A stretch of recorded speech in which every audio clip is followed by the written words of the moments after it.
Jean-Pierre Alivisson Chimanga. Alivision. Alivision, bonjour. Bonjour. Alors, je rappelle que vous êtes journaliste, ambassadeur et délégué pays Marché universel de la paix. Ok.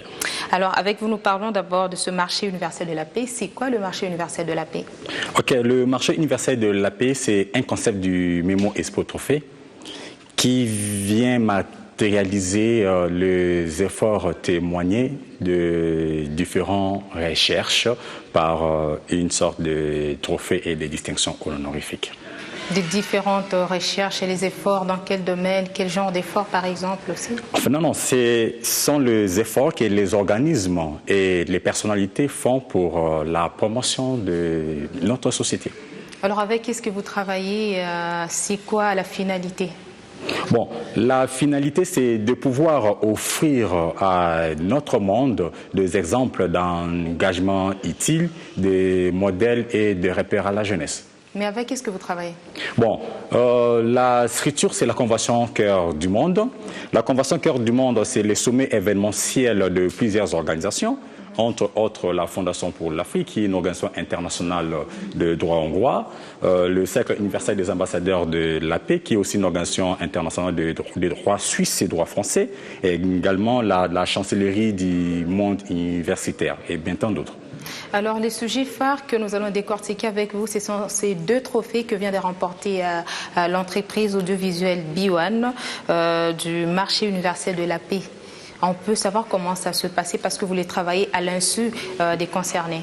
Ok, c'est par des investigations et nous essayons aussi de nous référer par rapport à quelques sondages des instituts de sondage adaptés à la chose. Mais du moins par rapport aux deux trophées de B1 Télévision, le premier a été décerné par l'ambassadeur Jean-Pierre Moutamba. Pour l'ambassadeur Jean-Pierre. Ok. Par rapport à ses actions de promotion citoyenne, patriotique, par rapport à quelques événements qu'il organise par B1, entre autres. Alors vous parlez de la promotion citoyenne et patriotique. Okay. À quoi est-ce que vous faites allusion concrètement? Ok, nous faisons allusion par rapport à ces dévouements. C'est en privé, hein, qui essaye quand même de pouvoir s'investir pour l'éducation de notre société par de tels programmes. Parce qu'on peut dire que B1, c'est une chaîne événementielle. Chaque année, B1 organise différentes campagnes. Vous avez par exemple pour le mois de juin, il y a la campagne BISO pour cette année. L'année passée, c'était le Congo, c'est nous. Okay. Et également, durant le mois de mars, il y a différentes conférences de presse que nous organisons, échanges, réflexions avec différentes couches sociales, question de cogiter sur différentes thématiques. Alors, est-ce que nous pouvons savoir les programmes, c'est pour moi les actions qui vous ont plus marqué, qui ont fait à ce que B1 puisse remporter aujourd'hui ces deux trophées? Ok, c'est ce que je venais de dire tout à l'heure là, c'est par rapport à ces programmes événementiels, mais également par rapport à votre programme on est ensemble. C'est parce que par rapport à nos enquêtes, il y a cette tranche de la population entre 17 et 28 ans qui aime bien cette tranche qui leur apporte de divertissement et de l'information. Donc on bien voté par rapport à cette tranche. C'est la raison pour laquelle ça nous a motivé de pouvoir matérialiser cela par cette plaque d'honneur du prix du droit à la communication. Avec qu'est-ce que vous menez vos enquêtes et pendant combien de temps? Bon, les enquêtes sont menées durant une année.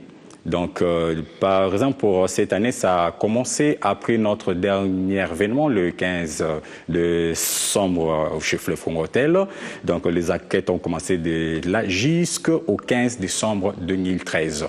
Et puis, nous avons sanctionné le 28 décembre au cours du gala de solidarité universelle et remise des trophées que nous avons organisé. De qui est composé le jury?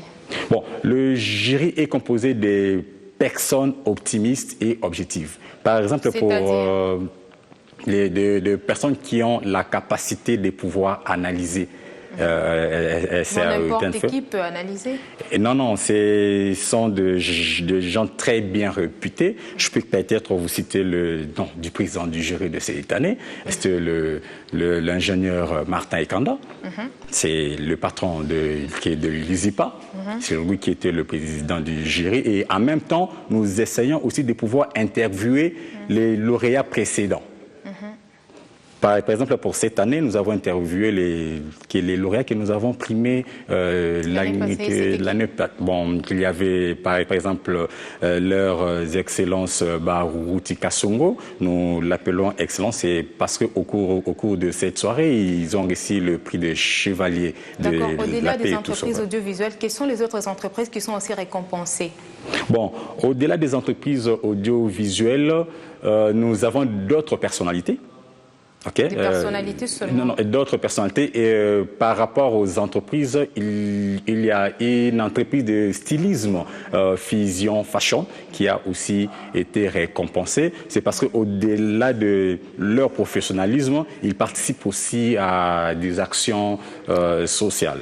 Alors, s'il faudra revenir à nous, B1, on est ensemble. Quelles sont les différentes tranches qui ont au fait milité pour que, donc, qui ont agrémenté au fait à ce que B1 remporte au fait ces 2 trophées? Ok, tous les détails sont chez les membres du jury, mais par rapport à quelques informations que je peux encore tenir à moi, il y a des programmes. Vous avez un programme là que vous faites de recherche sur Internet ou voilà, au cours de laquelle vous amenez des informations peut-être inconnues que les gens, la population découvrent. Okay. Est-ce que nous pouvons savoir votre source de financement si ça ne vous gêne pas? Ah, dis-moi, notre source de financement, ce n'est que la cotisation de membres et puis de toute cette jeunesse-là qui sont motivés de pouvoir cotiser et offrir à notre monde des exemples d'engagement utiles. Marché universel de la paix, est-ce que vous avez quelque chose à ajouter par rapport à notre entretien? Ok. Marché universel de la paix, au-delà du gala de solidarité universelle que nous avons organisé, nous avons aussi organisé dans la même journée une marche universelle de santé pour l'éducation à la paix, au cours duquel nous avons sensibilisé et coopéré avec les États et les quelques décideurs nationaux sur l'importance de la création d'une journée en mémoire de 8 millions de victimes de la guerre à l'est de la République démocratique du Congo. C'était quoi les résultats? Bon, nous sommes obligés de continuer à communiquer. Et par rapport au programme de sensibilisation de B1, si B1 peut aussi nous accompagner, ça serait une très bonne chose. Comme toujours, vous l'avez dit. Ok, dis-moi. Alors, merci beaucoup, Monsieur Pamphile Alivision Tshimanga. Ok, Jean-Pi Alivision Tshimanga. Vous allez vous habituer, ça fait. Merci beaucoup. Okay. Merci pour votre disponibilité. Ok, merci. Mesdames, Messieurs, c'était l'invité du journal.